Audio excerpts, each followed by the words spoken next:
მართლა ბაგრატიონი იყო თუ არა თამარ მეფის მეუღლე დავით სოსლანი?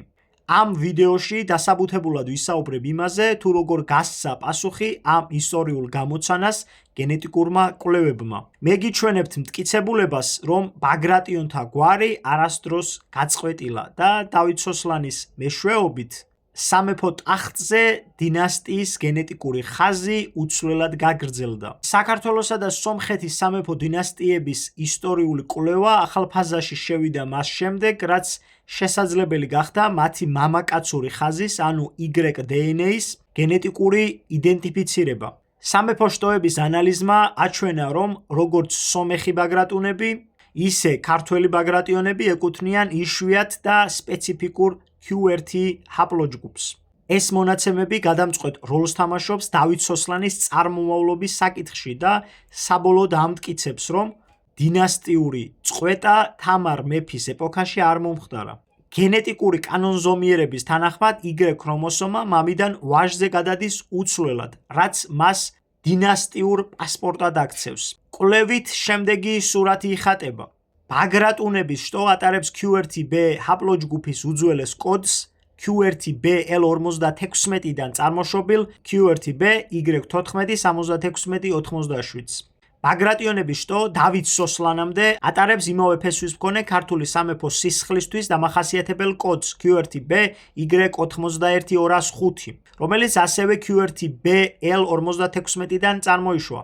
დავით სოსლანის შემდგომი შტო თამარ მეფისა და დავით სოსლანის შთამომავლები ლაშა გიორგიდან დაწყებული გვიანდელ ბაგრატიონებამდე დღემდე ატარებენ ზუსტად იმავე Q1b-Y91-205 გენეტიკურ კოდს. თუ დავით სოსლანი იქნებოდა სხვა წარმოშობის, მაგალითად სუფთა ალანური გენეტიკური ხაზის, რომელიც ჩვეულებრივ R1-ია ჰაპლოჯგუფებით ხასიათდება, გენეტიკური ჯაჭვი თამარ მეფის შემდეგ აწყდებოდა.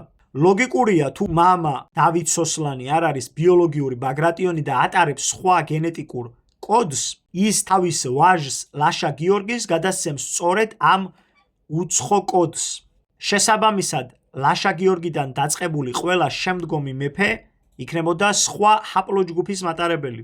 თუმცა გენეტიკური ანალიზი საპირისპიროს აჩვენებს. დავით სოსლანის შთამომავალ ბაგრატიონებს აქვთ ზუსტად ის Q1b კოდი, რაც მათ წინაპარ ბაგრატიონებს ჰქონდათ.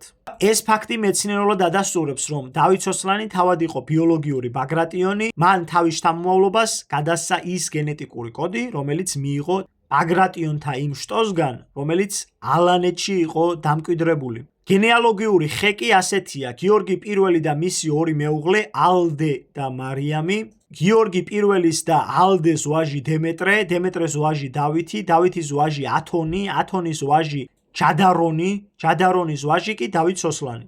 ეს ერთი ხაზი. ხოლო მეორე ხაზი გიორგი პირველის და მარიამის შვილი ბაგრატ მეოთხე, ბაგრატ მეოთხეს ვაჟი გიორგი მეორე, გიორგი მეორეს ვაჟი დავით მეოთხე აღმაშენებელი, დავით მეოთხეს ვაჟი დემეტრე პირველი, დემეტრე პირველის ვაჟი გიორგი მესამე, გიორგი მესამეს ასული თამარ მეფე. თამარ მეფეს და დავით სოსლანის შვილები ლაშა გიორგი და რუსუდანი.